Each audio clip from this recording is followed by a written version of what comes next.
Those guys are great, and they're very versatile with the ball. They can shoot, they can pass, and they can also create for others.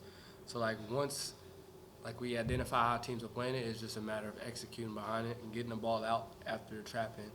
Trusting these guys will make the right play 9 times out of 10. So once you get the ball in their hands, something great is going to happen. John? For any or all of you, you got Missouri coming in here on Thursday. You guys got, what, a 38 or 39 game home winning streak. I don't know who was part of that 2019 game. Maybe only Darius that lost against Lipscomb at home. So, Zay and Kyle, you guys never lost at home at Liberty. How excited are you for this opportunity Thursday night against Missouri? Yeah, I think we're super excited to get another chance to play in front of our home crowd. Liberty Arena's been electric so far, and I think it'll be the same Thursday night. I think it's a red out and everything, so it'll be a cool atmosphere. It'll be a great test for us. So, super excited. Yeah, just like he said. I mean, we're extremely excited, and I feel like we'll be prepared for that game. With the win streak thing, we really aren't too concerned about that. We're just looking to get better. But I would just say Liberty, the fans have been great, so it'll be real fun. Matt? Yeah, Kyle, I know the past couple of years you've done, and Coach always say, Kyle Rote does the little things, right? He does all those things that don't show up in the box score. This season, with such a young group, do you feel a pressure to do more than you've done in the past? Maybe how do you feel like your role has evolved this year compared to the last couple of years? Yeah, no, I think we got a great group of young guys. I think that freshman and sophomore class has really done a great job, and really just trying to continue to be a leader, help us in the little things, like you said. That can look different game to game too, especially when teams are trying to get the ball out of D's hands, or just different assignments and matchups. So I think it's more of a game by game thing, and we've got a great group of guys and coaching staff that helps me prepare as well for whatever that holds. Miss Emily? I'm good. Okay. Dane? Zay, I wanted to ask you about your minutes increase this year. We've seen you going first off the bench. You're diving for loose balls. You're making your stand on defense, and you're converting them to shots when you get on the offensive end. What was the transition like from last year, getting very few minutes, to now the improvement over the offseason to now where you can contribute on a daily basis? Yeah, so I would just say just being patient and then staying ready for when the opportunity did arrive.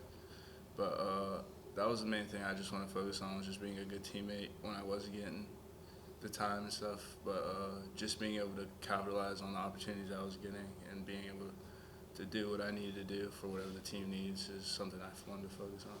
Coach McKay said your support system really helped you through that last year. Can you expound on that? Oh, yeah. So, I mean, just like family members and people that I trust with my life, I was able to reach out to them. They reached out to me to make sure I was okay and that I was still keeping my head straight and that I wasn't worried about what was going on, and just to keep growing as a person.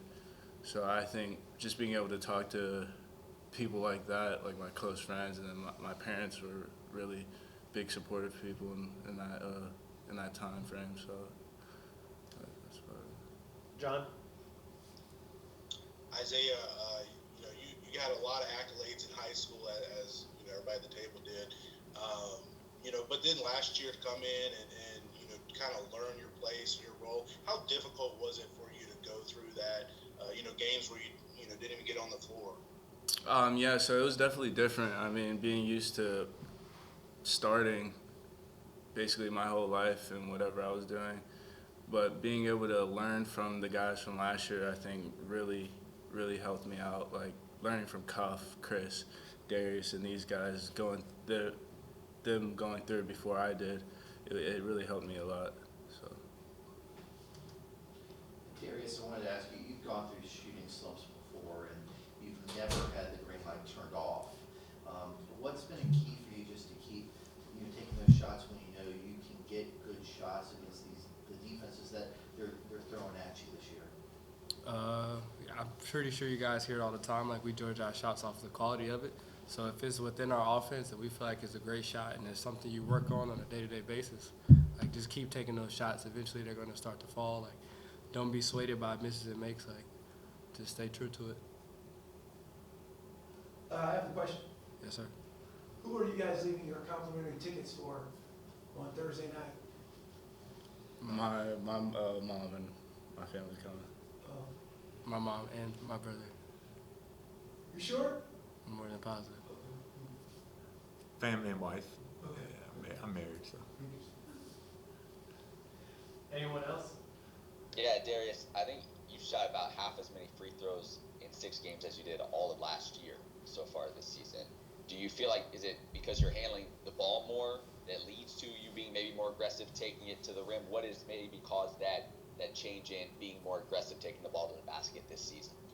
I'm pretty sure the free throw attempts was probably just me getting to the basket a little bit more. There's always a lot of contact down there, so that's why I always salute to Kyle and Blake and them. But I'm pretty sure that's just all it is. Coach McKay has a question. Yes, sir. What do you think about the coaching this year? You know, you guys are off to a 3-3 start. What do you think's been some of the issues from a coaching staff decision making? What do you guys think? I think that's a great question for Zay in his first interview. That's a great one. I believe Darius got this.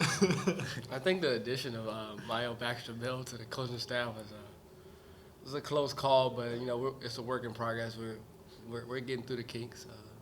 I think that addition alone has just been a lot to juggle. So he's part of the problem? Yeah. Passing the ball and shooting drills a little too hard, damaging players' fingers and stuff like that. Has that maybe affected your shooting percentage? Yeah. So I'll tell him to soften it up. Yeah. Okay. All right, guys. Hey, thanks. Appreciate you. No problem, Coach.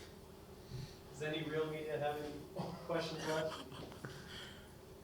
Yeah, I got one more. Kyle, when they're pressing out on Darius, what's the key for you guys to make sure you take advantage of those 4-on-3 situations on the back end when, you know, they're pushing Darius so far off and essentially giving you guys an extra man opportunity close to the basket? Yeah, I think if we can take advantage of those 4-on-3 situations, like in the right way, get layups, that'll help take some pressure off D, especially when he's getting double teamed. And still just try to look for a quality look and understand that throughout a game, he's going to get doubled, and if we can capitalize on those looks, it's great for our offense.